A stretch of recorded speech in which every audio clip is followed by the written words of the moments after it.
ایران کی میزائل کی جو طاقت ہے، ایران کے پاس مشرق وسطیٰ کے بڑے بیلسٹک میزائل ذخائر میں سے ایک موجود ہے۔ خرم شہر، قدر اور فتح سیریز جیسے میزائل تقریباً 2000 کلومیٹر تک مار کر سکتے ہیں، جو اسرائیل اور خلیج میں موجود امریکی فوجی اڈوں تک پہنچنے کی صلاحیت رکھتے ہیں۔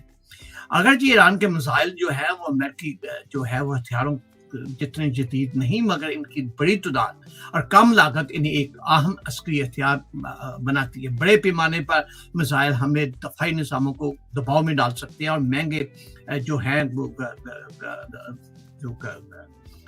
ہتھیار جو ہے وہ تیزی سے ختم کر سکتے ہیں اور مالی طور پہ بھی نقصان ہو سکتا ہے۔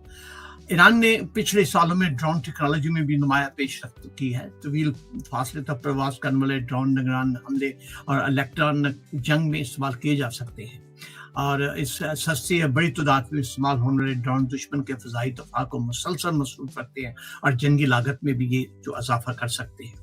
اب جغرافیہ اور دفاعی گہرائی جو ہے، ایران کا پہاڑی جغرافیہ اس کے لیے قدرتی دفاع فراہم کرتا ہے۔ اس کے کئی میزائل اڈے اور اس کی تنصیبات پہاڑوں کے اندر یا گہرے زیر زمین بنائے گئے ہیں، جس سے انہیں مکمل طور پر تباہ کرنا مشکل ہو جاتا ہے۔